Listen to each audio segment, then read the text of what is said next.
Indo British advanced pain clinic నొప్పి మాయం surgery దూరం ఫర్ అపాయింట్మెంట్స్ 9155515563.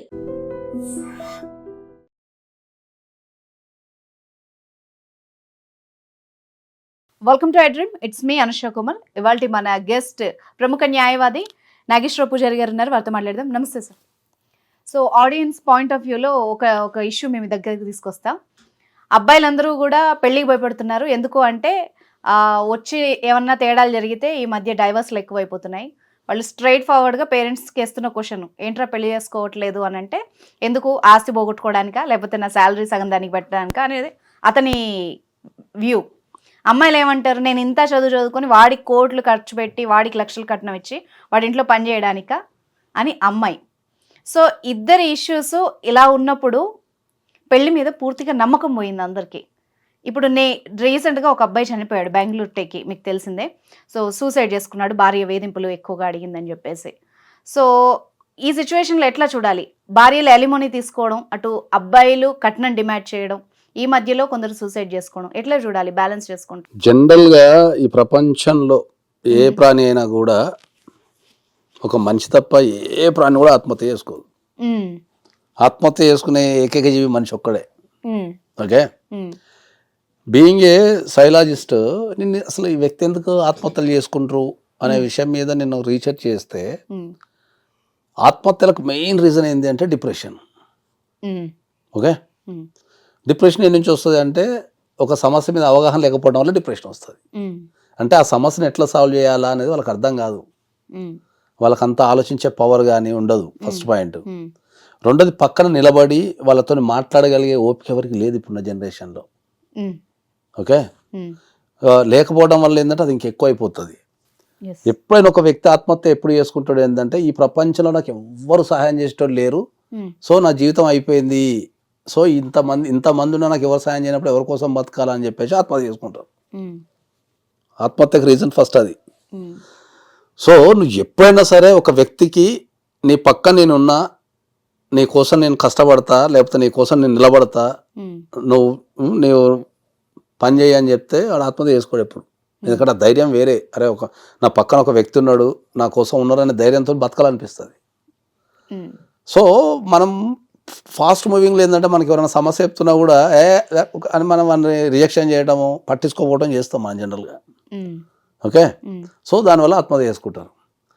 కాబట్టి నేను మళ్ళొకసారి చెప్తున్నా ఏంటంటే, ఎవ్వరు కూడా మీరు ఆత్మహత్య చేసుకోకండి ఎప్పుడు కూడా. మీ జీవితంలో ఏదన్నా సమస్య ఉండి మీకు అర్థం కాలేదంటే, పంజగుట్టలో నా ఆఫీస్ ఉంటుంది, నేను రోజు 4 to 9 కూర్చొని ఉంటాను, డైరెక్ట్ వచ్చేసేయండి, నేను కాపాడుకుంటాను. ఎటువంటి సమస్య పర్లేదు దేశంలో నేను కాపాడుకుంటాను. పోతే రెండోది, మనం మ్యారేజ్కి వచ్చారకు ఈ ఆత్మహత్యలు కానీ ఇవన్నీ ఎందుకు జరుగుతున్నాయి అంటే ఏంటంటే, పెళ్లి మీద మెయిన్ గా నమ్మకమే పోయింది. అయితే పెళ్లి మీద నమ్మకం పోయిందంటే, మొన్న నాకు ఒక one of the top most person, అంటే మంచి ఇండస్ట్రీలో టాప్ మోస్ట్ పర్సన్, అసలు పెళ్ళి అంటే ఏం సార్ అని అడిగాను. ఓకే, నెగిటివ్ చెప్పాలా పాజిటివ్ చెప్పాలని అడిగిన. ఓకే, లేదు సార్ పాజిటివ్ చెప్పు అన్నాడు. మళ్ళీ తర్వాత నెగిటివ్ అడగద్దని అడిగిన. సార్ పాజిటివ్ చెప్పు అంటే నేను చెప్పిన, పెళ్ళి అంటే ఏం లేదు, ఒకటే వ్యక్తితో రోజు ప్రేమలో పట్టాయి పెళ్ళి అని చెప్పిన. ఒకటే వ్యక్తితోని మనం ప్రతిరోజు ప్రేమలో పట్టాయి పెళ్ళి. ప్రతిరోజు ప్రేమలో డిఫరెంట్ వ్యక్తితో పడ్డావు అనుకో, అది పెళ్ళి కాదు. అంతే ఇంకేముంటుంది. అంటే రోజులు ఏమైనా చూస్తాం కదా, చూసినప్పుడు ప్రతిరోజు ప్రేమలో పడ్డావు అనుకో, ఆ రోజంతా బ్యూటిఫుల్ ఉంటుంది నీకు. కాబట్టి ఇంక నీకు సమస్య వస్తుంది. అవును. ప్రధానంగా ఏమైందంటే, పెళ్లి మీద వ్యతిరేకత రావడానికి ప్రధాన కారణం ఏంటంటే, మనకు ఇండివిజువాలిటీ పెరిగిపోయింది. అవును, కుటుంబాలు చిన్న కుటుంబాలు అయిపోయి విలువలు నేర్పడం మర్చిపోయినాం మనం చాలా మందికి. అర్థమైందా? సమాజంలో ఏది మంచి ఏది చెడు అని నేర్పడం మర్చిపోయింది. చాలా మందితో నేను మాట్లాడేటప్పుడు ఎక్కడైనా కూడా నేను చాలా గమనిస్తుంటా కదా, నాది నాది నాది అని మాట్లాడుతుంటారు. నా డబ్బు, నా మనీ, నా కెరియర్, నా శాలరీ, లేకపోతే నా లైఫ్. అక్కడ మనీ ఎక్కడ ఉంది? అదే అంటున్నా నేను. పెళ్ళి అంటే త్యాగం చేయటం, అంతే. పెళ్ళి అంటే త్యాగం చేయటం. ఆ త్యాగం చేసే ఎప్పుడు త్యాగం చేస్తారంటే, ఇద్దరు వ్యక్తులు బాగా అర్థం చేసుకున్నప్పుడు త్యాగం చేసుకుంటారు. అర్థం కాకపోతే త్యాగం చేసుకోరు. సో ఇప్పుడున్న జనరేషన్లో ఏంది అంటే, ఆ అర్థం చేసుకునేది తత్వం అనేది వెళ్ళిపోయింది. ఎందుకు అంటే ఏంటంటే, నా దగ్గరకు వచ్చే ప్రతి కేసులో నేను చూస్తా కదా, ప్రతి కేసులో పెళ్లి చూపులకు పెళ్లికి మధ్యలో 2-3 నెలల కంటే ఎక్కువ తేడా లేదు. ఓకే.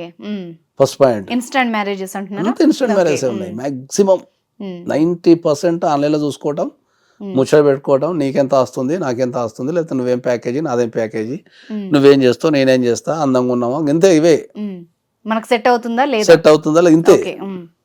మరి ఏం చూడాలంటారు? గుణమే చూడాలని చెప్తా నేను. ఎట్లా తెలుస్తుంది sir? By the way of travelling. Okay. ఇప్పుడు పూర్వకాలంలో మనకు మైగ్రేషన్ లేదు. ఒక కుటుంబం ఉందనుకో, ఆ కుటుంబంలో చిన్న పిల్లలు పెళ్ళయ్యేంత వరకు ఆ కుటుంబంలో అక్కడనే అడ్డు పెట్టుకొని ఉంటుండే. ఇప్పుడు దానివల్ల ఏమవుతుండే అంటే మనం పెళ్లి సంబంధానికి పోయినప్పుడు ఆడపిల్ల అయినా మగపిల్ల అయినా మనకి ఇన్ఫర్మేషన్ అనేది ఈజీగా దొరుకుతుండే. ఒక ఊరికి వెళ్ళాం అనుకో, పలాని వాళ్ళ అబ్బాయి ఎట్లా అంటాడు అంటే ఆ ఊర్లో ఉన్న వాళ్ళంతా వాని ప్రవర్తన, బిహేవియర్, వాడిన కోప్పడేటోడా, చిరాకు చేసేటోడా, లేకపోతే ఎవరి మీద నరిచిండా, కొట్టిండా, తరగతి వల్ల కొట్టిండా, చదువులోకి చక్కగా పోయిండా లేదా, బ్యాడ్ హ్యాబిట్స్ ఉన్నాయా, మందాగిండా, ఎట్లా బిహేవ్ చేస్తాడు, ఫంక్షన్లో పోతే ఎట్లా బిహేవ్ చేస్తాడు, ఆడవాళ్ళని వంకరగా చూసిండా, ఎవరినన్నా లాగిన్లా, ఇట్లాంటి ఇన్ఫర్మేషన్ డేటా అంతా ఆ ఊర్లో ఉంటుంది. అవును. సో మనం ఎప్పుడైనా కొత్తగా పెళ్లి చేసుకోవాలనుకున్నప్పుడు ఆ ఊరికి పోతే ఆ డేటా నిమిష వాళ్ళు పెళ్లిసుకులా పోతారు. అప్పుడు పూర్వకాలంలో పోయి 1 గంట కూర్చొని 1 గంట బయట తిరుగుతుండే వాళ్ళు. బయట తిరిగి వాళ్ళు ఎవరు వీళ్ళెవరు ముచ్చట్లు అవి పెట్టుకొని ఇన్ఫర్మేషన్ దొరుకుతుండే. ఇప్పుడున్న జనరేషన్లో 10th క్లాస్ వరకు ఉంటున్నారేమో తల్లిదండ్రుల దగ్గర. 10th క్లాస్ అయిపోయిన తర్వాత డైరెక్ట్ హాస్టల్ వేసుడో, దాని తర్వాత బీటెక్ ఎక్కడనో వస్తే అక్కడ హాస్టల్ వేసుడు, అక్కడ నుంచి యుఎస్ఓ ఎంఎస్ఓ వెళ్ళిపోతున్నారు. వన్ డేటా ఎక్కడ దొరుకుతుంది? వాడు మంచోడా చెడ్డోడా, బ్యాడ్ హ్యాబిట్స్ ఎట్లా దొరుకుతుంది డేటా మనకు? అంతే. లవ్ మ్యారేజెస్ కూడా ఎక్కువ అయిపోయినాయి. డేటా దొరికి సావదు. డేటా దొరకనప్పుడు నువ్వు ఇమీడియట్లీ మ్యారేజ్ ఎట్లా చేసుకుంటావు? Without verification. ఒక వ్యక్తితోని నువ్వు కలిసి జీవితాంతం బతకాలి అనుకున్నప్పుడు నువ్వు ఇన్స్టంట్ డిసిషన్ ఎట్లా తీసుకుంటావు? ఓకే.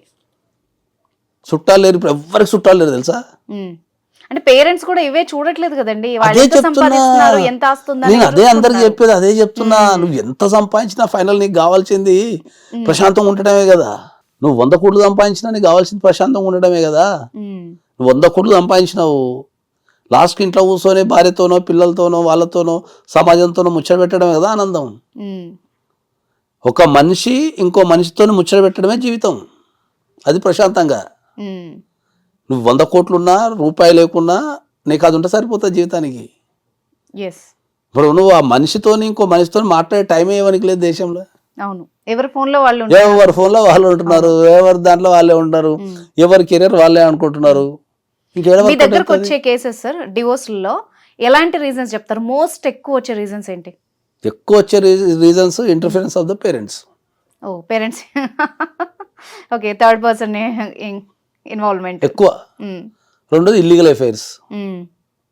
3 డబ్బు. ఓకే. ఫస్ట్ దానికి ఏముంటుంది? Interference of the parents. ఇంతకుముందు పూర్వకాలంలో సపోజ్ ఒక పల్లెటూరులో ఒక పెళ్లి జరిగింది అనుకుందాం, భార్య భర్తలు బతకడానికి హైదరాబాద్ వచ్చిన అనుకుందాం, ఓ 30 సంవత్సరాల క్రితం. వీళ్ళిద్దరు ఇక్కడ గొడవ పడ్డారు. అప్పుడు కమ్యూనికేషన్ చేయాలంటే ఎక్కడ ఉంది? వీళ్ళు గొడవ పడ్డోళ్ళు ఏం చేస్తుండే? కమ్యూనికేషన్ లేకపోతుండే తల్లిదండ్రులతో, చెప్పడానికి ఎవరు లేరు చెప్పడానికి, ఇజ్జత్ పోతుంది అని చెప్పేసి ఏం చెప్తుండే? ఏ వ్యక్తి గొడవ పడ్డా తాత్కాలికంగానే ఒక 3 రోజులకో 4 రోజులకో మాట్లాడుకోకుండా అటో ఇటో తిరుగుతుండే. తర్వాత వాళ్ళే రియలైజ్ అవుతుండే, అరే నేనేమో తప్పు చేసినేమో అనవసరంగా. ఒక 3 days టైం ఇస్తే అట్నే వస్తుంది ప్రతి ఒక్కరి ఫీలింగ్. భార్యనో భర్తనో ఎవరో ఒకరు రియలైజ్ అవుతుండే, అరే నేను అట్లా అనాల్సింది కాకుండానేమో ఆవేశంలోనేమో అని మెల్లగా కలిసిపోయి మళ్ళా సంసారాన్ని జీవిస్తుండే. So where there is no interference of the parents, ఎక్కడైతే లేదో లైఫ్ ప్రశాంతంగా ఉన్నది. ఓకే. సో ఇప్పుడు సేమ్ సిచ్యువేషన్ ఇప్పుడు పెట్టేసాయి. వీడు తిట్టక ముందే కథ కాల్ చేస్తూనే ఉంటారు 20 మందికి. చూడు వాట్సాప్లు, తర్వాత live locations, video calls. Record చేసుకోవాలా? దాన్ని ఇమీడియట్లీ రికార్డ్ చేయాలి. దాన్ని అమ్మో సాక్ష్యం మిస్ అవుతుంది, వీడు అరిసింది నేను రికార్డ్ చేయాలని. ఎవరు ప్రశాంతంగా ఉన్నారు దేశంలో? ఒక విషయాన్ని కన్ఫర్మ్ చేసుకోవాలంటే ఫోన్ చేసి రికార్డు బటన్ నొక్కి అన్ని అడుగుతున్నారు. నువ్వు కన్వర్సేషన్ ని ఎంజాయ్ చేస్తున్నావు. ఏమైనా ఎదుటోడు దొరుకుతాడా రికార్డ్ చేయాలా, ఎదుటోడు దొరుకుతాడు రికార్డ్ చేయాలనే కాన్సెప్ట్లో తిరుగుతుంటే నువ్వు జీవితాన్ని ఎక్కడ ఎంజాయ్ చేస్తావు నువ్వు? సో వీళ్ళు పేరెంట్స్ ఏంది, అమ్మో నా బిడ్డకి ఏమైపోయిందో, నా కొడుకు ఏమైపోయిందో అని వీళ్ళు ఆందోళన చెందిపోయి ఓవర్ ఇంటర్ఫరెన్స్ అయిపోయి అట్లా చెయ్యి ఇట్లా చెయ్యి అట్లా చెయ్యి ఇట్లా చెయ్యి అని వాళ్ళు కొంతమంది పెద్దగా అయిపోతున్నారు. రెండోది ఇల్లీగల్ అఫైర్స్.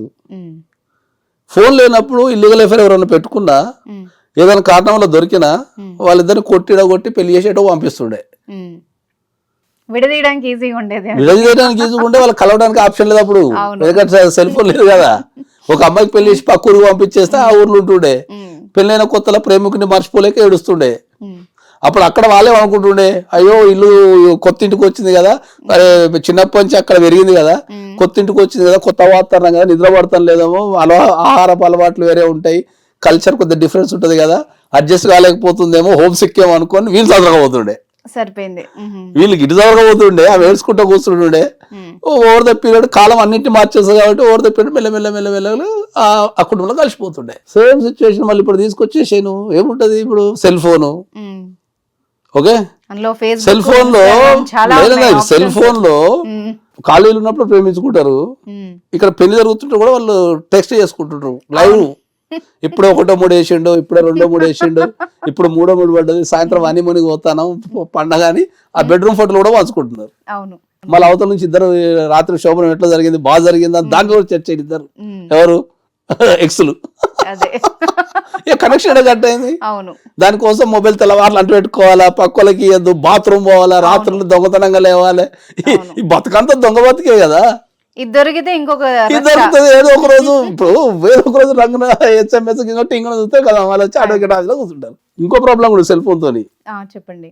ఇంతకుముందు రాత్రిపూట ఏమైనా గొడవలు అయినాయి అనుకో, భార్య భర్తలకి ఏదైనా విషయం మీద కొట్టుకున్నారు అనుకుందాం, ఇంతకుముందు ట్రాన్స్పోర్ట్ లేకపోతుండే రాత్రిపూట, పొద్దుల మొత్తం బట్టలు చదువుకోవాలని చెప్పి అనుకుంటుండే, పొద్దుగల మర్చిపోతుండే. ఇప్పుడు నా అదృష్టం ఏం తెలుసా నీకు, రాత్రి 2 గంటలకు మనం వెళ్ళిపోవాలనుకో ఇట్లా కొట్టినా కూడా ఊబర్ రోడ్ మన పక్కనే తిరుగుతుంటాడు, ఎప్పుడు ఎక్కుతారా అని చెప్పి. రెడీగా అట్లా నువ్వు మొబైల్ వేయగానే ఇక్కడనే ఉన్న మేడం వచ్చేయండి ఎక్కేసి అని తీసుకొస్తున్నాడు. ఇంకా వీళ్ళ ఆవేశం ఎప్పుడు చల్లారుతుంది. ఇప్పుడు భర్తలు ఉన్నారు, ఇంతకు ముందు మనకు హోటల్స్ లేకపోతుండే, సచ్చుకుంటా పిల్లమే ఉండాలా. అప్పుడెప్పుడు 1 monthకి ఒకసారి ఏదైనా ఊరికి పోయినప్పుడు తింటుండే మనం. ఈ డైలాగ్ సినిమాల్లో ఉంటది, ఏడిపోతాడులే కడుపుగా వెళ్తే ఇంటికి వస్తాడు. ఇప్పుడు ఇద్దరు కూడా పెట్టుకుంటున్నారు ఒకటే ఇంట్లో, స్విగ్గీలు జొమాటోలు ఎవరికి వచ్చిన పర్సలు తీసుకుంటారు, తింటున్నారు, ఎవరి బెడ్రూమ్ లో పడుకుంటున్నారు.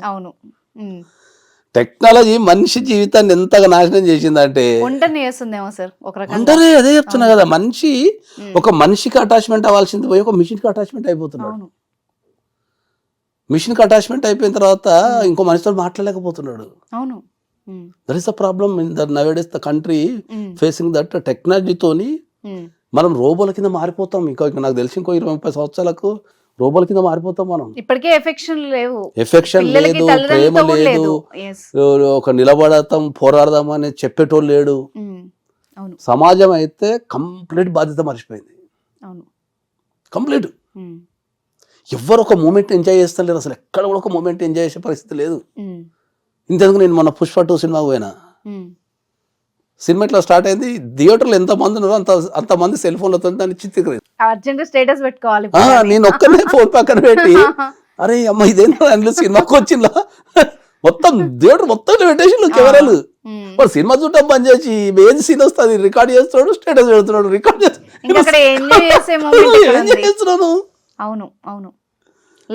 మంచిగా సినిమా పోయినావు, సినిమా చూసుకో, ఫోన్ పక్కన పడేసి మంచిగా సినిమాని ఎంజాయ్ చేయాలి. కానీ ఏం చెప్తున్నావు?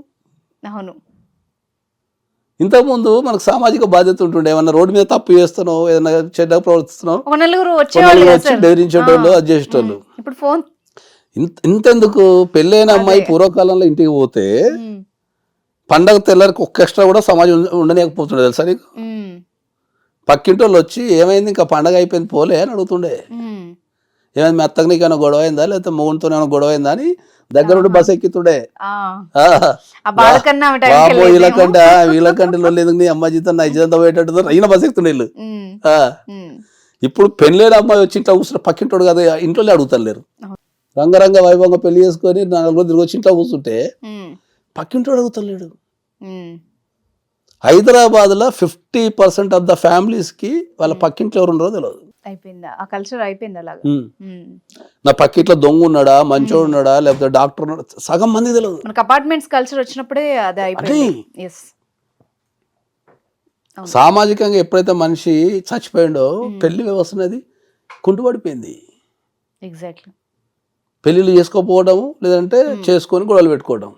ఇక ప్రోగ్రామ్ పెట్టుకున్నారు అందరూ దేశంలో. ఇప్పుడు నా లీగల్ టాక్ కూడా అవే కాల్స్ ఎక్కువగా వస్తాయి. మ్యాట్రిమోనియల్ కాల్స్ సార్ మొత్తం. ఇల్లీగల్ కాంట్రాక్ట్స్, తర్వాత మనీ, టెక్నాలజీ, రికార్డులు చేయాలి, దాచుకోవాలి, బెదిరించాలి. ఎవడు మనిషి ఎక్కడ ప్రశాంతంగా ఉన్నాడు? ఇక్కడ కూడా సమాజంలో ఎవడు ప్రశాంతంగా లేడు. ఏమైనా రికార్డ్స్ వేయాలన్నా కథం సాక్ష్యం సేకరించుకోవాలా, జోలు పెట్టుకొని తిరగాల. మాట్లాడుతున్న దగ్గర కాల్ రికార్డ్స్ ఉన్నాయి అంటాడు. వ్యవస్థ పెళ్ళి ఇప్పుడున్న, నేను ఆల్రెడీ కొన్ని 100 సార్లు చెప్పిన, ఫ్యూచర్లో ఒకప్పుడు వీరబ్రహ్మం గారు చెప్పిన కానీ నేను ఇప్పుడు చెప్తే పెళ్లి గురించి నువ్వు ఇది రాసుకో, ఇంకా 10 సంవత్సరాల తర్వాత చూడు ఇది జరగబోదు అన్నాడు. ఎలా ఉంటుంది అంటారు? 10 సంవత్సరాల తర్వాత అమ్మాయిలు ఎవ్వరు పెళ్లి చేసుకోరు, అమ్మాయిలు. ఇప్పటికే సగంకి ఎవరు చేసుకోవడంలే. మళ్ళా జంబలక్కడి పంప వస్తుంది జీవితంలో,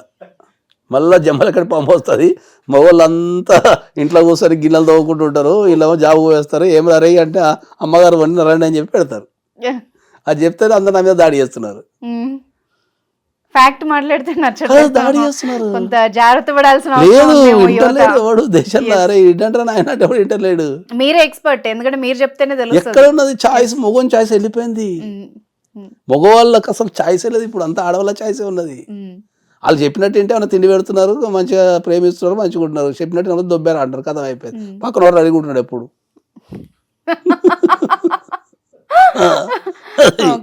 వింటలేరు వాళ్ళు కూడా. సమానత్వం అని అదని ఇదని వాళ్ళు కాలు ఎప్పుడైతే బయట పెట్టేసిందో, వాళ్ళకి ఎప్పుడైతే ఇండివిజువాలిటీ వచ్చేసిందో. కానీ ఇంకా ఆలోచించట్లేదు కదా సార్, చాలా మంది మగవాళ్ళు అలా ఆలోచించట్లేదు కదా. ఇప్పుడు ఆలోచించడం లేదంటే నేను నా జీవిత చరిత్ర చెప్తా. నేను ఫుల్ మేల్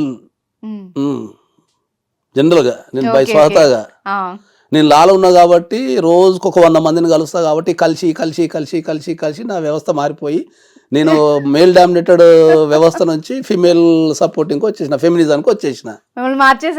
అంటే ప్రపంచంతో మార్చే అంటే ఇని అసలు ప్రాక్టీస్ అంతా అర్థమైపోయింది. ఇప్పుడు నేను లాలు ఉన్నా కాబట్టి అర్థమైంది. ఇప్పుడు లాల లేకుండా ఉంటే నేను కూడా మేల్ డామినేషన్ ఉండి ఎవరిని పడతాను తిట్టుకుంటానో, ఏది చేసుకుంటే మొగడో గొప్ప అనో మీసాలు తీసుకుంటే తిరిగేటోడిని. కాబట్టి మనం ఆడవాళ్ళని అర్థం చేసుకోవడం తప్ప చేయగలిగింది ఏం లేదు. ఇప్పుడు నా తిరుగుతారు మళ్ళీ మా దగ్గరికి వస్తారు. సో సింపుల్ సూత్రం ఇదే అంటారు. నేను మొన్న ఒకటి నా సొంత ఛానల్ ఒకటి పెట్టిన, 10 సంవత్సరాల తర్వాత అమ్మాయిలు దొరకరని పెడితే నన్ను అయితే మొగ జాతి అంత ఆడుకున్నది చూడు, అరే భయ్ నువ్వేం మాట్లాడుతున్నావు అని. మొన్న అది ఒక శికనామిక్స్ అనే పదం చెప్పిన చాలా మందికి. అది వెల్స్ ఫార్గో అని ఒకటి ఫైనాన్షియల్ ఇన్స్టిట్యూషన్ ఉంటుంది.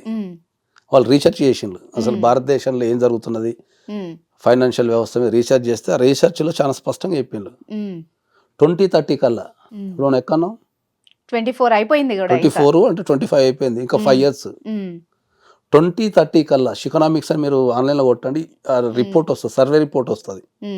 భారతదేశంలో ఉన్న దగ్గర 5 లక్షల మంది అమ్మాయిలని సర్వే చేసిన తర్వాత వాళ్ళు రిలీజ్ చేశారు దాన్ని మొన్న. శికనామిక్స్ 2030 కల్లా భారతదేశంలో ఉన్న 50% ఆఫ్ ద అమ్మాయిలు వివాహం చేసుకోవడానికి ఇష్టం లేదు, వాళ్ళు ఒంటరిగా జీవించడానికి ఇష్టపడుతున్నారు. That is the survey. సిటీలో ఆల్రెడీ ఆ కల్చర్ ఉంది. సర్వే అదే మొగడైతే ఒక స్వేచ్ఛ ఎట్లా కోరుకుంటున్నారో సేమ్ ఆడవాళ్ళు కూడా అట్నే. నేను వాని కింద బతికేది ఏంది, నా సంపాదన నేను సంపాదించుకుంటున్నా, నాకు నచ్చినట్టు ఉంటా, నచ్చినట్టు సినిమా చూస్తా, నచ్చినప్పుడు నిద్ర పోతా, నచ్చిన పని చేస్తా అని వాళ్ళు కూడా సేమ్ అంటే తయారైన. ఎవడన్నా మంచుకుంటూ ఉంటాడు లివ్ ఇన్ రిలేషన్షిప్లా, లేదంటే మెడలు బట్టి నూకేద్దాం, కథం అయిపోయా. సో ఆలోచించి జాగ్రత్త పడాల్సిన అవసరం ఉందేమో కదా.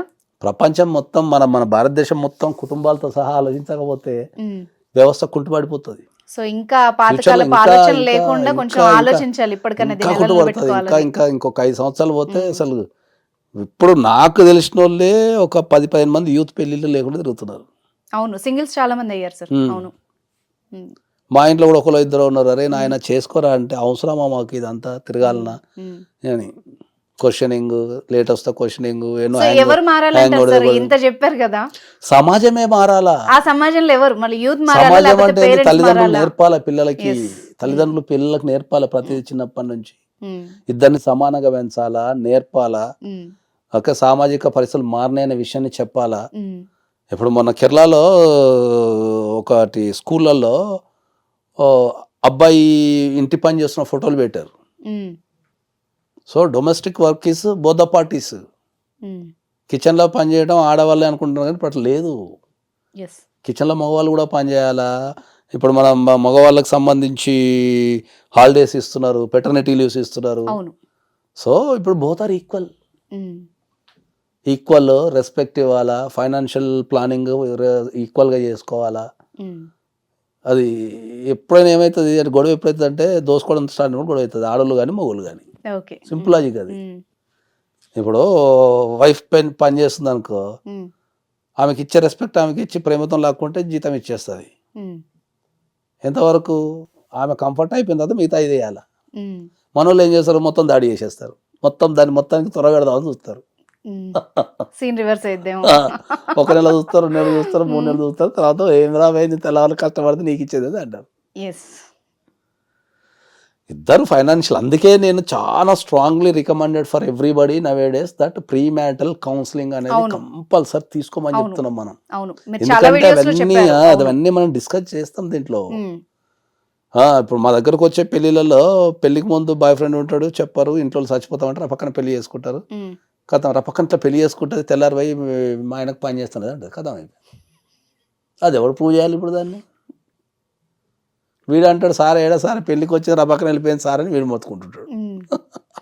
మళ్ళీ వెళ్ళి మీ ఆఫీసులో కూర్చోండి, మళ్ళీ వచ్చి మా ఆఫీస్లో కూర్చుంటారు. మళ్ళీ ఎంక్వైరీ చేస్తే బాయ్ ఫ్రెండో గర్ల్ ఫ్రెండో ఉంటారు. ఈ తల్లిదండ్రులు మరి ముచ్చట పెట్టి మరి నీకు గర్ల్ ఫ్రెండో బాయ్ ఫ్రెండో ఉన్నప్పుడు మరి వాడిని రిజాల్వ్ చేసి వీళ్ళకి సైకలాజికల్గా పెళ్లికి సిద్ధం చేస్తే వాళ్ళు ఏమైనా సెట్ అవుతారు. ఆ సమస్యను ఆనే పెడితే ఇక్కడ ఇంకో పెళ్లి చేస్తే ఈ సమస్య ఏడా సెట్ అవుతుంది. ఫ్యాక్ట్. అట్లా దానికి రిలేషన్స్ చూడాలా, హెల్త్ చూడాలా. సో ఇప్పుడు మీరు చెప్పిన దాని ప్రకారం నాకేమర్థమైందంటే ప్రీ మ్యారిటల్ కౌన్సిలింగ్ యూత్ కే కాదు, వాళ్ళ పేరెంట్స్ కూడా బోత్ పార్టీస్ వస్తేనే బెటర్. చాలా మందికి పేరెంట్స్ కి ఓవర్ ఇన్వాల్వ్మెంట్ ఉంటుంది.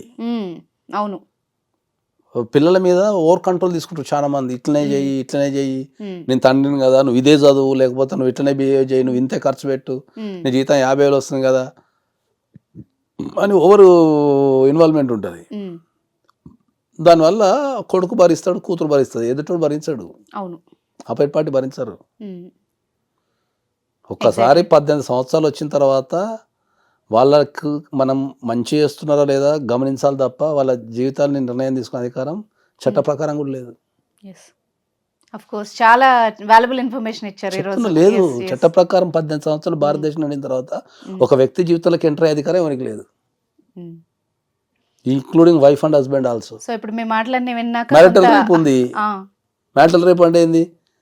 పెళ్ళి అయిన తర్వాత భార్యకి ఇష్టం లేకుండా నువ్వు పార్టిసిపేషన్ చేయడానికి లేదు, that is the marital rape.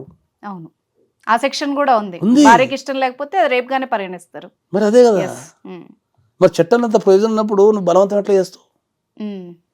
మనలో కొట్టి డైలాగ్ ఇది, నా భార్యవే నువ్వు వినాలంటారు. ఏడా భార్య చెప్తావు.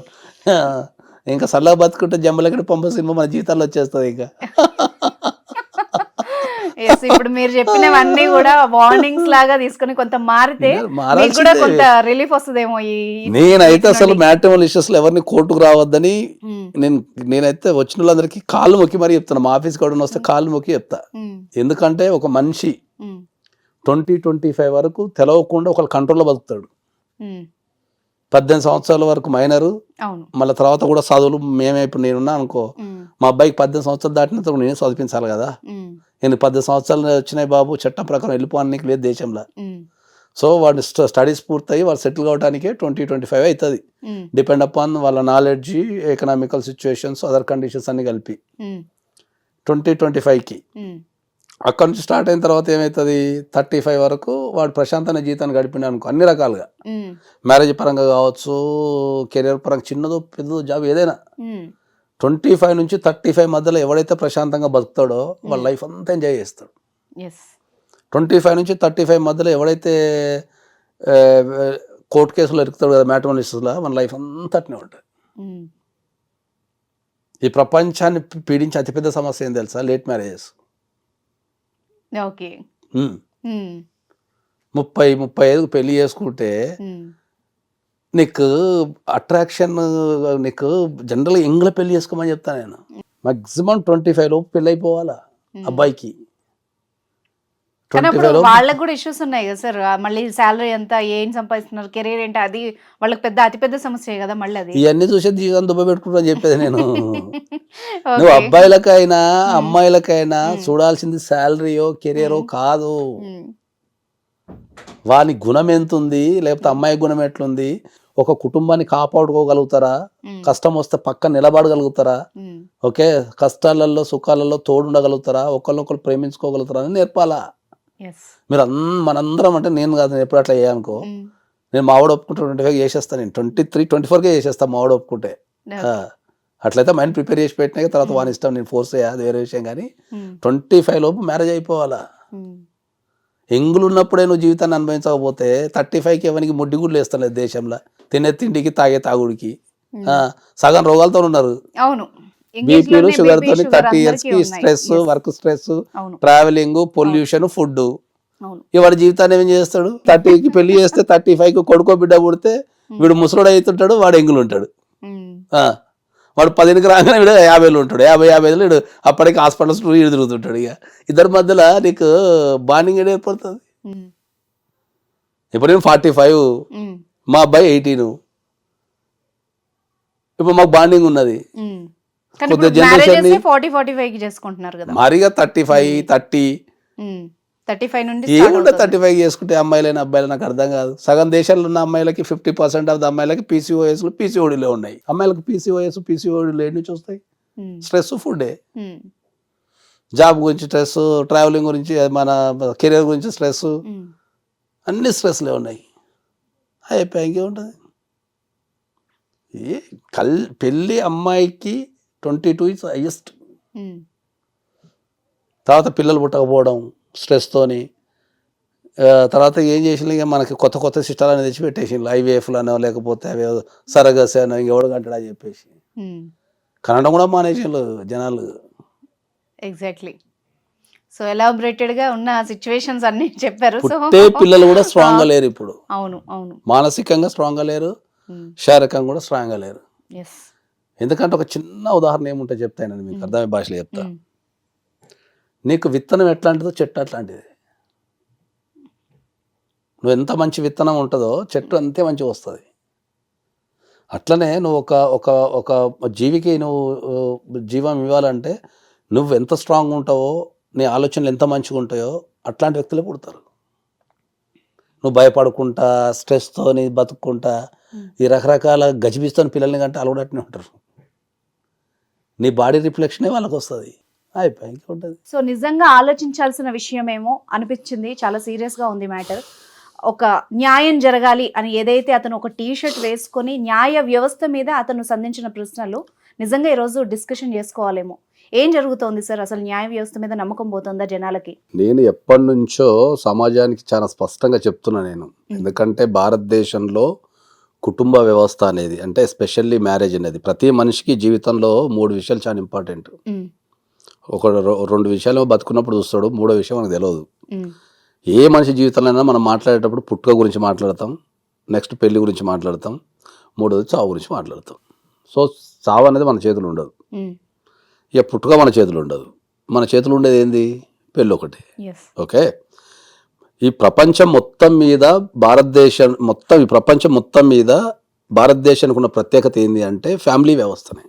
అవును, ఆ ఫ్యామిలీ వ్యవస్థ అనేది వల్ల కుప్పకూలిపోయింది భారతదేశంలో. చాలా మంది ఇప్పుడు, అంటే ఇది నేను చెప్తే అందరు దాడి చేస్తుంటారు, కానీ ఇప్పుడున్న యూత్ ఎవరైతే ఉన్నారో, ప్రజెంట్ జనరేషన్ ఎవరైతే ఉన్నారో, చాలా మంది అమ్మాయిలు కానీ అబ్బాయిలు కానీ పెళ్లికి వ్యతిరేకంగా ఉన్నారు. ఏదో కొంతమంది చేసుకుంటారు మొక్కుమోడుగా, కానీ వాళ్ళు ఒక పెళ్లి అయ్యే ఇంట్రెస్టింగ్ అనే ఒక పెళ్లి చేసుకోవాలని కుతూహలం కానీ, భార్య భర్తలు గడపాలని కుతూహలం కానీ చాలా మందికి లేదు. ఎందుకంటే ప్రత్యక్షంగా చూస్తున్నా కాబట్టి నేను ఆ విషయం చాలా స్పష్టంగా చెప్తున్నా.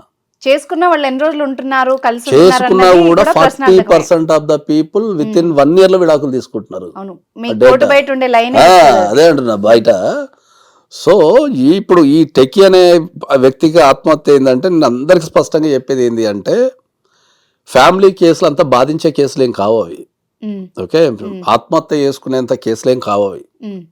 సో ఆత్మహత్య చేసుకోవాల్సిన అవసరం ఏం లేదు జనరల్గా అయితే. అందరికి నేను చెప్తున్నా ఏంటంటే ఎవరన్నా సరే ఫ్యామిలీ కేసుల వల్ల మీరు స్ట్రెస్ ఫీల్ అయినా లేకపోతే న్యాయం జరుగుతుందన్నా రండి, నేను ఎక్స్ప్లెయిన్ చేస్తాను. ఎందుకంటే ఇప్పుడు ప్రాబ్లం ఎక్కడ వస్తుంది అంటే ఏంటంటే ఇప్పుడు అవి ఇష్యూస్ అనేటి మనకు అందరికి ఇంతకుముందు చెప్పినట్టు ఏంటంటే సమస్య ఇప్పుడు ఒకటే ఉంటుంది, పెళ్ళైన తర్వాత కలిసి ఉండాలన్నా విడిపోవాలన్నా. పార్టీస్ ఇద్దరే ఉంటారు, ఏది భార్య భర్త ఆ 2 కుటుంబాలు. కానీ వీళ్ళ మధ్యలో ఉన్న గొడవ అయితే పడే కేసులు 6-7 ఉంటాయి. ఓకే, ఇప్పుడు సుభాష్ విషయంలో కూడా 9 కేసులు అదే చెప్తున్నా. ఇప్పుడు ఎందుకంటే వ్యవస్థ ఎందుకు మ్యారేజ్ కి వ్యతిరేకంగా ఉన్నారు అంటే ఏంటంటే ఇప్పుడు పెళ్లి చేసుకున్న తర్వాత 2 వ్యక్తులు విడిపోతే ఒక అమ్మాయి ఒక ప్లేస్ లో ఉండి ఒక అబ్బాయి ఒక ప్లేస్ లో ఉంటే చట్టాల ప్రయోజనం ఏముంది అంటే అమ్మాయి ఎక్కడ ఉంటే అక్కడ కేసులు పెట్టుకోవచ్చు. ఓకే, ఇప్పుడు హైదరాబాద్ లో ఇప్పుడు ఒక సపోజ్ చెప్తున్నా, ఒక ఢిల్లీ, ఇప్పుడు మాకు ఎదురే సమస్యలు ఏంటంటే ఢిల్లీలో ఉన్న ఒక భార్యాభర్తలు ఉన్నారు అనుకుందాం, వాళ్ళు ఇక్కడ హైదరాబాద్ ఉంటారు, పెళ్లి చేసుకుంటారు. ఏదైనా కారణం వచ్చిన తర్వాత ఒక పార్టీ ఎవరో ఒకరు ఢిల్లీకి వెళ్ళిపోతారు. ఇప్పుడు అమ్మాయి ఢిల్లీకి వెళ్ళిపోయింది అనుకుందాం, అక్కడ కేసులు పెట్టింది, ఒక 5 నుంచి 6 కేసులు పెట్టింది అనుకుందాం. సో ఒక్కొక్క కేసు ఈచ్ ఒక 1 month లో ఒకసారి హియరింగ్ వచ్చినా అటెండ్ కావాలా. అటెండ్ కావాలంటే ఇప్పుడు 6 కేసులు పెడితే 6 సార్లు అటెండ్ కావాలి ఢిల్లీకి నువ్వు. అవును. సో ఇప్పుడు ఢిల్లీకి అటెండ్ కావాలంటే మిగతా విషయాలను పక్కన పెడితే నువ్వు బయట ట్రైన్ పోయినావు అనుకో, పోనీకి 2 రోజులు రానికి 2 రోజులు, 4 days ట్రైన్లోనే ఉండాల్సి వస్తుంది. ఇప్పుడు భారతదేశంలో మనకు ఏపీ ఎక్స్ప్రెస్ అనుకుంటా కదా, అది ఎంత 30 hours పడుతుంది పోనీకి రానికి. సో అట్లా ఎకనామికల్గా పోవాలంటేనేమో నీకు టైం వేస్ట్ అయిపోతుంది. లేదు బై ఫ్లైట్ పోద్దాం, పొద్దున పోయి సాయంత్రం వద్దాం అంటేనేమో మనీ వేస్ట్ అవుతుంది. సో ఇట్లాంటి ప్రాక్టికల్ ఇష్యూస్ చాలా ఉన్నాయి. సో జనాలకు చట్టాల మీద అవగాహన లేకపోవడం మాత్రమే. చట్టాలు చాలా స్ట్రాంగ్ ఉన్నాయి ఇక్కడ, చట్టాలు చాలా స్ట్రాంగ్ ఉన్నాయి. చట్టాల మీద సరైన అవగాహన లేకపోవడం మాత్రం వల్లనే ఇట్లాంటి సూసైడల్ ఇష్యూస్ జరుగుతున్నాయి. ఇప్పుడు ఒకవేళ కింది కోర్టు 40,000 ఇచ్చింది అనుకుందాం, దాని మీద అప్పీల్కి అవకాశం ఉంది. అవును, అప్పీల్కి వెళ్ళి నువ్వు అప్పీల్ వేసుకోవచ్చు. అవును, అప్పీల్ అనేది ఎందుకు పెట్టిళ్ళు, కింది కోర్టులో ఏ కారణం చేతనైనా నీకు న్యాయం జరగలేదు అనుకుంటే, ఏ కారణం చేతనైనా నీకు న్యాయం జరగలేదు అనుకుంటే నువ్వు పైకోర్టుకు రా, మేము ఉన్నామని చెప్పడే అప్పీల్ కదా. అవును, పోరాటం వల్ల కన్ఫ్యూజన్ కావచ్చు, లేకపోతే తిరగటం వల్ల అలసిపోవచ్చు. చాలా మంది ఏంటంటే కోట్ల చుట్టూ తిరిగి వాళ్ళు కెరియర్ లాస్ అవుతున్నారు, జాబ్ లాస్ అవుతున్నారు. ఓకే, తర్వాత ఆవేశపడిపోయి పెళ్ళైన 1 week కేసులు పెట్టేసుకుంటున్నారు. ఇంతకుముందు భారతదేశ వ్యవస్థ ఏముంటుండే అంటే మనకు ఉమ్మడి కుటుంబ వ్యవస్థ ఉంటుండే. ఉమ్మడి కుటుంబ వ్యవస్థలో ఏంది అంటే ఒక ఎంగేజ్లు ఉన్న వ్యక్తులు కానీ తల్లిదండ్రులు కానీ వాళ్ళ సంపాదనకి వెళ్ళినప్పుడు ఇంట్లో ముసలోళ్ళు ఉండి వాళ్ళ జీవితాన్ని అంతా రంగరించి ఇట్లా కొత్త పెళ్ళైన వాళ్ళకు కొద్దిగా టైం కేటాయించి వాళ్ళకు కౌన్సిలింగ్ ఇస్తుండే. అవును, ఇప్పుడు చెప్పేవాడు లేడు.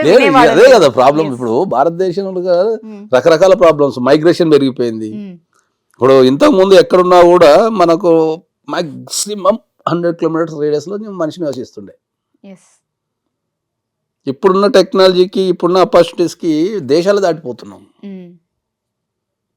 కోర్టు హియరింగ్స్ రావాలంటే ఏ నుంచి వస్తారు?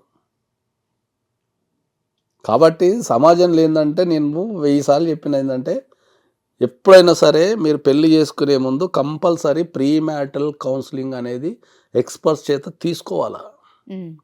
తీసుకుంటే ఇవన్నీ ఎక్స్ప్లెయిన్ చేస్తాం మనం. చట్టాలు ఏముంటాయి, ఏం లేవు, ఆస్తులు ఎట్లా, సంపాదన ఎట్లా, కాంప్లికేటెడ్ అయిపోయిన ఇష్యూస్ అన్ని. ఇప్పుడు ఈ అతుల్ సుభాష్ విషయంలో ఏమన్నాడంటే ఆయన ఆ మహిళలకి కన్వీనియంట్ గా ఉన్నాయి ఫ్యామిలీ కోర్టు చర్యలు అన్నాడు.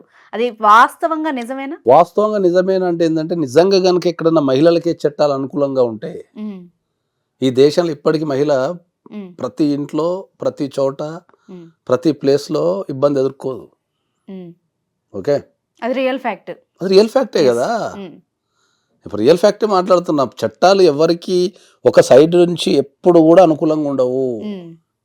భారతదేశంలో ఏంటంటే ఇప్పుడు కరెక్ట్ ఇంటర్మీడియట్ స్టేజ్లో ఉన్నాం మనం. అంటే చట్టాలకు నీతికి మధ్యలో ఉన్నాం మనం.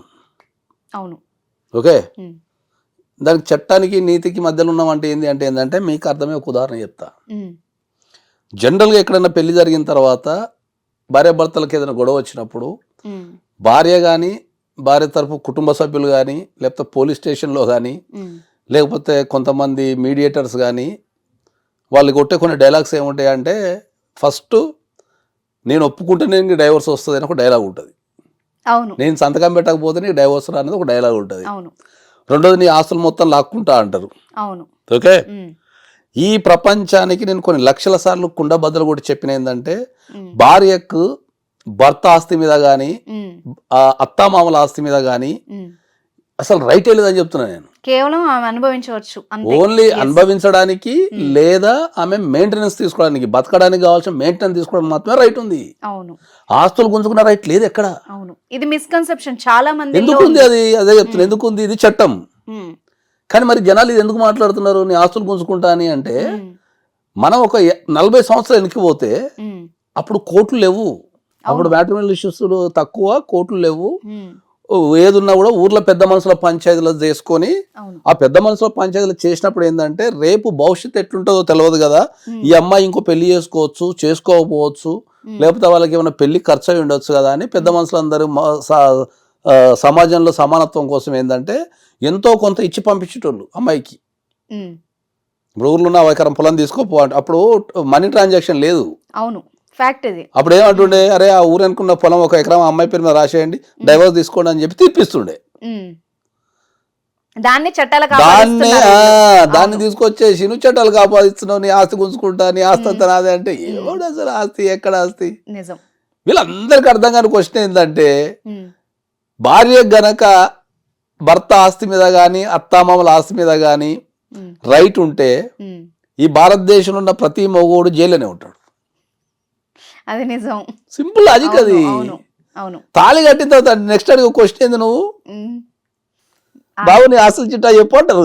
నిజంగా లీగల్ రైట్ ఉంటే ఇంకా వీళ్ళందరూ ఇంకా దేనికోసం పోరాడాలా? నీకు ఆస్తి మీద రైట్ ఉంటే నువ్వు మిగతా పోరాడాల్సిన అవసరమే లేదు. దేనికోసం పోరాడుతున్నావు నువ్వు? ఎగ్జాక్ట్లీ. ఇట్లా అంటే ఇది నీతి, ఇది చట్టం. సో దీంతో వచ్చే సమస్య ఇంకా వచ్చే క్లయింట్స్ మగవాళ్ళందరూ ఏం చెప్తారు, సార్ నా ఆస్తులు గుంజుకుంటుందంట సార్ అని చెప్పేసి అమ్మేస్తున్నారు. చాలా మంది అమ్మేసుకునేటోళ్ళు ఉన్నారు, పేరు చేంజ్ చేసుకునేటోళ్ళు ఉన్నారు, మళ్ళీ అదొక లిటిగేషన్. వాళ్ళు తీసుకున్నప్పుడు మంచిగా తీసుకుంటారు, తర్వాత గొడవ వస్తే వచ్చింది వీళ్ళు తిరుగుతున్నారు. మెయింటెనెన్స్ విషయంలో ఇప్పుడు మనకు బెంగళూరు కేసు విషయంలో రకరకాల ఇష్యూస్ ఉన్నాయి. ఓకే, మెయింటెనెన్స్ విషయంలో కూడా ఒక ప్రాబ్లం ఉంది మనకు దేశంలో. ఓకే, నేను అందరికీ విజ్ఞప్తి చేసేది ఏంటంటే ఒకటే ఇష్యూ మీద మనం 5-6 రకాల కేసులు వేసుకుంటాం భార్య భర్తలది. అవును. 5-6 రకాల కేసులు వేసుకున్న తర్వాత 5-6 రకాల కోర్టులు డిఫరెన్స్ ఉంటాయి. డొమెస్టిక్ వైలెన్స్కి ఒక కోర్టు ఉంది, 498కి ఒక కోర్టు ఉంది, చైల్డ్ కస్టడీ చైల్డ్ అకౌంట్ చేస్తే ఆ కోర్టుకు వస్తుంది, మళ్ళీ కట్ చేస్తే డైవర్స్ ఒక కోర్టుకు వస్తుంది. సో ఇన్ని కోర్టులు తిరిగే బదులు ఇవన్నీ ఫ్యామిలీ కోర్టుకే ఇచ్చేసి ఒకటే కోర్టుల ఒకటే ఇష్యూ కదా, ఒకటే జడ్జి కదా, ఇన్ని కోట్లు తిప్పి అంటే ఒకటే విషయాన్ని నేను ఇప్పుడు నా దగ్గరకు ఒక డైవర్స్ కేసు వచ్చింది అనుకో, ఒకటే విషయాన్ని నేను పోయి డివిసి కోర్టులో చెప్పాలి ఒక రోజు పోయి, ఇంకో రోజు పోయి ఫ్యామిలీ కోర్టులో చెప్పాలా, ఇంకో రోజు పోయి 498 కోర్టులో చెప్పాలా, ఇంకో రోజు పోయి చైల్డ్ కస్టడీ చెప్పాలా. ఎందుకు ఇంత మల్టిపుల్ కేసెస్? ఇవన్నీ ఫ్యామిలీ కోర్టుకి అధికారం ఇచ్చేస్తే అన్ని ఒకటి దగ్గర వేసేస్తే ఆ ఒక్కరోజు వ్యవస్థ అయిపోతుంది కదా. దానికి ఎవరు పోరాడాలా? ఎవరు పోరాడాలా? మళ్ళా మెయింటెనెన్స్ చేయాలనుకో ఒక్క మెయింటెనెన్స్కి సరిపోతుంది, మిగతా అన్నిట్లో నువ్వు మెయింటెనెన్స్ చేయాల్సిన అవసరం లేదు. ఇప్పుడు ఒక అమ్మాయి ఒక భర్త మీద మెయింటెనెన్స్ కేసు వేయాలంటే 125 CRPC కింద ఒక కేసు వేసుకోవచ్చు. ఒకటే భర్త మీద 125 CRPC కింద వేసుకోవచ్చు, డొమెస్టిక్ వైలెన్స్లో వేసుకోవచ్చు. ఓకే, తర్వాత ఫ్యామిలీ కోర్టులో మన హిందూ మ్యారేజ్ యాక్ట్లో సెక్షన్ 24 కింద వేసుకోవచ్చు. తర్వాత Hindu adoption and maintenance act అని ఒకటి ఉంటుంది, దాని కింద వేసుకోవచ్చు. ఒకే అమ్మాయి ఒక భర్త మీద 4 మెయింటెనెన్స్ కేసులు వేయచ్చు. వాడు ఫైనల్గా నువ్వు బతకడానికి ఒక చట్టంలో ప్రొవిజన్ ఏం రాశారు పూర్వకాలంలో, పూర్వకాలంలో ఉన్న వ్యక్తులంతా ఏంది అంటే అమ్మాయిలు ఎవరైతే అమ్మాయిలు ఉన్నారో అప్పుడు ఎక్కువ హౌస్ వైఫ్లు ఉంటుండే, వాళ్ళకు వర్కింగ్ కల్చర్ లేకుంటుండే, అవకాశం లేదు. అప్పుడు ఎవరైనా ఉన్నా కూడా ఊర్లో ఉన్న పొలాలు అవో ఇవో చేసుకుంటుండే. ఉమెన్ వర్కింగ్ అనేది చాలా తక్కువ పర్సంటేజ్ అప్పట్లో. ఓకే, దానివల్ల ఏంటంటే పెళ్లి చేసుకున్న తర్వాత ఏ భర్త అయినా సరే ఆమె నెగ్లెక్ట్ చేసినా, పట్టించుకోకున్నా, ఏ కారణం చేత పట్టించుకోకున్నా ఆమె ఇమీడియట్లీ మా దగ్గరకు వస్తే మెయింటెనెన్స్ ఇస్తామనే దాన్ని ఒక మెయింటెనెన్స్ అనేది మనం 125 CRPS కింద పెట్టారు. పెట్టిన తర్వాత ఇప్పుడు ఏ చట్టమైనా మనకున్న ప్రాబ్లం ఏంటంటే ఇప్పుడు మ్యాట్రిమోనిస్టులో ఏ చట్టమైనా కూడా పాతయే. హిందూ మ్యారేజ్ యాక్ట్ 1955లో వచ్చింది. 1955 హిందూ మ్యారేజ్ యాక్ట్ 1955 వచ్చింది. ఒక్కసారి మీరు ఇమాజినేషన్ చేసుకోండి, 1955లో దేశంలో ఏ పరిస్థితి ఉండే. అవును, అప్పటికి ఇప్పటికి చాలా ఇప్పుడు ఎక్కడ ఉన్నాం మనం? 2024లో ఉన్నాం. సేమ్ యాక్ట్ 1955లో ఉన్న యాక్ట్ నువ్వు 2024కి ఎట్లా అప్లికబుల్ అవుతుంది? జీవిత విధానం మారిపోయింది, కల్చర్ మారింది, పరిస్థితులు మారినాయి, వ్యవస్థ మారింది, వ్యక్తులు మారిపోయారు, మ్యారేజ్ ట్రెండ్ మారిపోయింది. మరి దాంట్లో అమెండ్మెంట్స్ వద్దా? అమెండ్మెంట్ చేయాల్సిందే కదా. నువ్వు ప్రతి దాంట్లో ఒక అప్గ్రేడ్ తీసుకొచ్చినప్పుడు మరి ఈ సమాజంలో మరి యాక్ట్లు అక్కడే ఉండిపోయినాయి. మరి వీటి మీద ఎవరు పోరాటం చేయాలా? ఎవరు పోరాటం చేయరు. ఇప్పుడు జ్యుడిషియల్ వ్యవస్థ అనేది ఉంది. జ్యుడిషియల్ వ్యవస్థలో ఎవరెవరు ఉంటారు? న్యాయమూర్తులు, కోర్టు సిబ్బంది. కోర్టు సిబ్బంది అంటే లెక్కకు రారు, ఎందుకంటే వాళ్ళ చేతిలో పవర్ ఏమి ఉండదు. న్యాయమూర్తులు ఉంటారు, కట్ చేస్తే అడ్వకేట్లు ఉంటారు. రెండే జ్యుడిషియల్ వ్యవస్థలు ఉండేవి. ఇప్పుడు మీ ఉద్దేశం మార్చాల్సిన అవసరం ఉందంటున్నారా? డెఫినెట్లీ మార్చమని చెప్తున్నా నేను.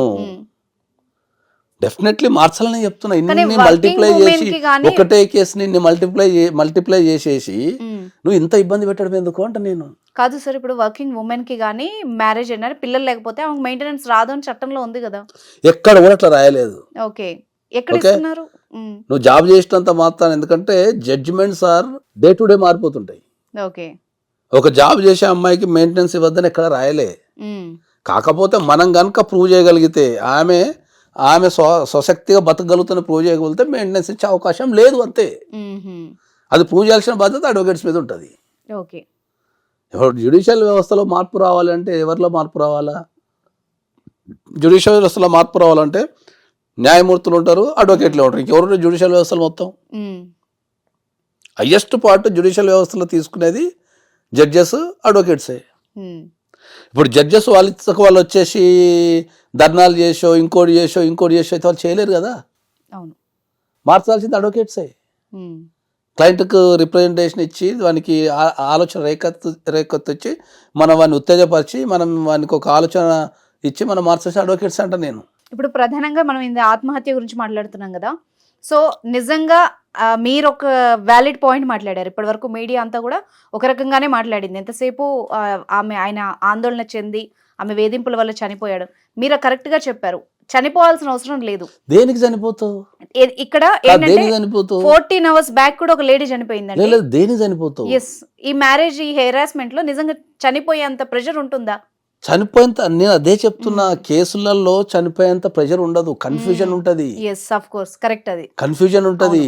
కన్ఫ్యూజన్ తో ఏంటంటే ఇప్పుడు సార్ నేను ఇప్పుడు ఎట్లా ఫీల్ అవుతావు అంటే, ఇప్పుడు నేనున్నా నా భార్య నా మీద 4 మెయింటెనెన్స్ కేసులు వేసింది అనుకో, స్ట్రెస్ అయిపోతాం మనం. అయ్యో అని 4 వేసిందా అంటాం. ఇప్పుడు దాన్ని ఎక్స్ప్లెయిన్ చేస్తానికి వ్యవస్థలో అడ్వకేట్స్ కి ఓపిక ఎక్కడ ఉంది? ఇప్పుడు చాలా మంది నా దగ్గరకు వస్తారు. ఇప్పుడు మెయింటెనెన్స్ తీసుకుందాం అనుకుందాం. మెయింటెనెన్స్ అనేది ఎప్పుడు కూడా యాక్చువల్ ఎక్స్పెన్సెస్ మీద మెయింటెనెన్స్ ఇవ్వాలా. What is the actual expenses అంటే ఏంది? ఇప్పుడు వరంగల్లో ఉన్న ఒక అమ్మాయి ఉంది, ఆ అమ్మాయి మెయింటెనెన్స్ వేసుకుంది. ఆ అమ్మాయి వరంగల్లో నివసించడానికి ఎంత ఖర్చు అవుతుంది? లివింగ్ స్టాండర్డ్ వరంగల్లో ఒక అమ్మాయి నివసించాలంటే యావరేజ్ స్టాండర్డ్ ఎక్స్పెన్సెస్ ఎంత, అంతే. ఒక వరంగల్లో ఒక అమ్మాయి కనుక నివసించాలంటే నా లెక్క ప్రకారం ఒక 50,000 ఇస్తే ఇనఫ్. మన వాళ్ళందరూ సమాజంలో ఏం మాట్లాడతారంటే మనకు సాలరీలో 50% పోద్దంట కదా సార్ అంటారు. ఎక్కడ కూడా శాలరీలో ఇంత పర్సంటేజ్ తీసుకోవాలని కనుక ఉంటే డైరెక్ట్ అదే చెప్తాం కదా. చట్టం రాసి ఉంటది కదా, చట్టంలో ఎక్కడో దగ్గర భర్త సంపాదనలో 50% ఇవ్వాలి అని రాసి ఉంటే అదే కదా. వాళ్ళ జీవన ఎక్కడ అంతే ఎక్కడ రాసి ఉంది అంటున్నా నేను. మెయింటెనెన్స్ 50% ఇవ్వాలనో 30% ఇవ్వాలనో 60% ఇవ్వాలనో ఎక్కడ రాసి ఉంది? ఎక్కడ రాసలేదు. Every case is a unique case to case maintenance decide చేస్తారు. పిల్లల జీవిత విధానం వేరు, భార్య జీవిత విధానం వేరు. అవును, పిల్లలకి ఎప్పుడు కూడా ఏమవుతుంది అంటే ఫాదర్ లివింగ్ స్టైల్ వచ్చేస్తుంది. ఇప్పుడు నేను కార్లలో తిరుగుతున్నా, మంచిగా లగ్జరీగా బతుకుతున్నా, మంచి ఇంట్లో ఉన్నా, సో పిల్లలకు కూడా ఆ లెవెల్ మెయింటెనెన్స్ నువ్వు ఇవ్వాలా. పిల్లల స్టేటస్ అనేది ఎక్కడి నుంచి వస్తుంది? ఫాదర్ దగ్గర నుంచి వస్తుంది. వైఫ్ స్టేటస్ ఎక్కడి నుంచి వస్తుంది? ఆమె లివింగ్ స్టాండర్డ్ నుంచి వస్తుంది. ఇప్పుడు నేను కార్లో తిరుగుకుంటా లగ్జరీగా బతుకుంటా పోయి గవర్నమెంట్ స్కూల్ వేయడానికి లేదు. నేను నా స్టాండర్డ్ తగ్గ స్కూల్లో నేను వేయాలా. సో చట్టాల మీద ఎవ్వరికి కూడా సరైన అవగాహన లేదు. ఇప్పటికి కూడా నేను చెప్తున్నది ఏంటంటే, ఇప్పుడు ఈ ఒక్క కేసే ఉంది కదా, నా దగ్గరికి పెద్ద పెద్ద వాళ్ళు వ్యక్తులు వస్తారు. ఒక ఐటీ కంపెనీలో పనిచేసే హై అండ్ అంటే ఒక నెలకు 10 లక్షల జీతం ఉంటుంది ఆ వ్యక్తికి. సో భార్యపై కేసు పెడుతుంది. ఓకే, భార్యపై కేసు పెట్టినప్పుడు నేను ఎక్స్పర్ట్ కదా అని చెప్పి, సార్ నాకు కాల్ చేసి నా భార్య కేసు పెట్టింది సార్, వచ్చి కలుస్తా అంటాడు. సరే కలవమని చెప్పి ఎక్స్ప్లెయిన్ చేస్తాం. కేసు పెట్టింది కదా, నువ్వు వెళ్ళు పోలీస్ స్టేషన్కి వెళ్ళు, ఏమనరు నిన్ను అక్కడ, కౌన్సిలింగ్ ఇస్తారు, లేకపోతే నీ దగ్గర స్టేట్మెంట్ తీసుకుంటారు, ఆమె స్టేట్మెంట్ ఇస్తారు, ఏమనరు అక్కడ, నువ్వు వెళ్ళు ఏం కాదు అని చెప్పి నేను రూపాయి తీసుకోకుండా ప్రోత్సహిస్తా. అట్లా కాదు సార్ అంటారు. నేను చెప్తాను, నువ్వు ఒక దేశంలో ఉన్నావు, నువ్వు ఒక రెస్పెక్టబుల్ పొజిషన్లో ఉన్నావు, నెలకు 10 లక్షలు సంపాదిస్తున్నావు, రేపు నువ్వు పోలీస్ స్టేషన్కి నేర్చుకుంటూ వెళ్తే అక్కడ వర్కింగ్ సిస్టమ్ ఎట్లుంది, ఎన్విరాన్మెంట్ ఎట్లుంది, నీకు న్యాయం జరుగుతుందా అన్యాయం జరుగుతుందా, రేపు ఎవరికి ఓటేయాలా ఎవరికి ఓటేయద్దు, రేపు నువ్వు ప్రశ్నించే తత్వం వస్తుంది, నువ్వు పోరా అంటే వాడు అస్సలు వాడు నీకు ఎంత కావాలో చెప్పు సార్, నేను మాత్రం పోలీస్ స్టేషన్ పోను అంటాడు. కథమే అయిపోయింది స్టోరీ. ఇంకా నాకు ఎంత ఇస్తానికి రెడీగా ఉంటాడు. కానీ నేను ప్రాక్టికల్ ఎక్స్పీరియన్స్ పోయి అక్కడ చూసినా పోరా, నేను వెనక నేనున్నా, నీకు అక్కడ పోయిన తర్వాత పోలీసు వాళ్ళు ఏమన్నా నాకు ఒక టెక్స్ట్ పెట్టు, నేను ఇమ్మీడియట్లో వచ్చి వాలిపోతా అంటాడు వాడు. డైలాగ్స్ ఏముంటాయి, మా ఇంటా ఉంటా పోలే సార్ మేము పోలీస్ స్టేషన్కి, అమ్మో మేము పోలీస్ స్టేషన్ పోను సార్ అంటాడు. అరే పోలీస్ స్టేషన్ నా పాకిస్తాన్లో ఉన్నది, లేకపోతే పోలీస్ స్టేషన్ పోతారని ఊరేస్తారా? నువ్వు కట్టే ట్యాక్సులతోనే పోలీస్ స్టేషన్ రన్ అవుతుంది. నువ్వు కట్టే ప్రతి ట్యాక్స్, మనం గవర్నమెంట్ కట్టే ప్రతి ట్యాక్స్ నుంచే గవర్నమెంట్ డిపార్ట్మెంట్ రన్ అవుతున్నాయి. నిన్ను కాపాడాల్సిన బాధ్యత వాళ్ళకు ఉంటుంది. పోమంటే ఎవరు ఇప్పటికీ ఈ దేశంలో పోలీస్ స్టేషన్కి పోవటం ఈ దేశంలో ఇప్పటికీ నామోషి. చాలామందికి ఇప్పటికీ ఈ దేశంలో పోలీస్ స్టేషన్ కాల్ వస్తే వాడు ప్యానిక్ అయిపోతాడు. ఇంకా అంటారు ఇప్పటికీ ఈ దేశంలో అడ్వకేట్ ఆఫీస్కి ఎప్పుడు రాలేదు సార్ అంటారు. అసలు మీ ఇంతవరకు మా జీవితకాలంలో అడ్వకేట్ ఆఫీస్లో మేము కాలు పెట్టలేదు సార్ అంటారు. అరే దేశంలో ప్రతి దానికి ఒక చట్టం ఉంది. ఆ చట్టం మీద మీరు అవగాహన పెంచుకోవాల్సిన బాధ్యత ప్రతి ఒక్కరికి ఉంటుంది. పెంచుకొని అర్థం చేసుకుంటే నువ్వు ఆత్మహత్య చేసుకోవాల్సిన పరిస్థితే రాదు.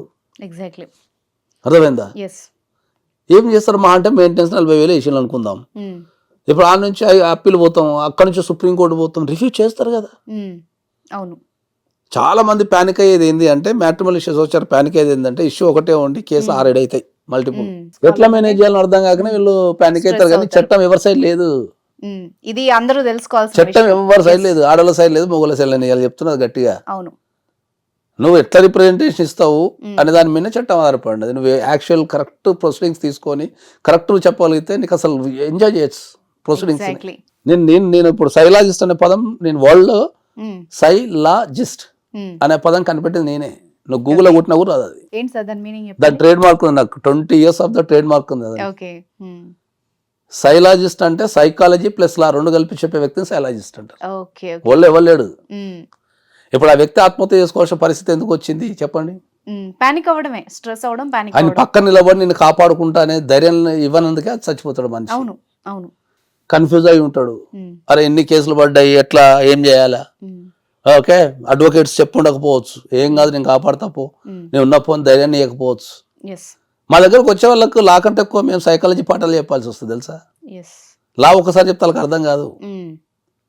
లా మెల్లమెల్లగా చెప్తా నేను. ముందు వానికి గట్టిగా స్ట్రాంగ్గా వాడిని అసలు సైకలాజికల్గా చేస్తాం. వచ్చేటోడు మళ్ళీ లా అడగడు మమ్మల్ని తెలుసా. వచ్చి కూర్చొని కేసు గెలుస్తామా సార్ అంటాడు. అది పోతుంది. అంటే ఒక వ్యక్తి వచ్చి నా ముంగడ కూర్చొని ఒక అర్ధగంట విషయాలు చెప్పేసి కేసు గెలుస్తామా సార్ అని నేను చెప్పగలిగితే నేను అడ్వకేట్ ఎందుకైతా, జ్యోతిష్కుని అవుతా మంచిగా, లేకపోతే బాబాని అవుతా. ఎగ్జాక్ట్లీ. ఏదో చెప్తాం కేసు కన్వర్ట్ కానీ సరే అంటాం కానీ జనరల్గా ఏంటంటే మేము అందాజ చెప్పగలుగుతాం అంతే. మాకు ఇచ్చిన ఫ్యాక్ట్స్ని బట్టి ఓకే దీన్ని విన్నింగ్కి సంబంధించిన అంశాలు ఉన్నాయని చెప్పగలుగుతాం తప్ప ఖచ్చితంగా స్ట్రైట్ ఫార్వర్డ్ 100% కేసు గెలుస్తాం సార్ అంటాడు. 100% కేసు గెలిచేటట్టు ఉంటే నా ఫీజులు ఎంత లాక్కోవచ్చు. ఒక ఇష్యూలో ఏర్పడిన తర్వాత ఆపరేట్ని కూడా చూడాలా. ఒక కేసు చేయాలంటే 18 రకాల ప్రొసీడింగ్స్ ఉంటాయి. ఓకే. 18 రకాల ప్రొసీడింగ్స్ పూర్తయితేనే ఆ కేసు మీద మాకు అవగాహన వస్తుంది. ఇప్పుడు ఎవరైనా మా దగ్గరకు వచ్చేటోళ్ళు అన్యాయం జరిగింది అని అంటారు కదా తప్ప ఎదుటోడు మంచోడు సార్ అన్నాడు. ఎదుటోడు మంచోడు అయితే నువ్వు నా దగ్గర ఎందుకు వస్తావు? Thank you very much sir. చాలా మిస్కన్సెప్షన్స్ మీద చాలా క్లారిటీ ఇచ్చారు. Thank you so much.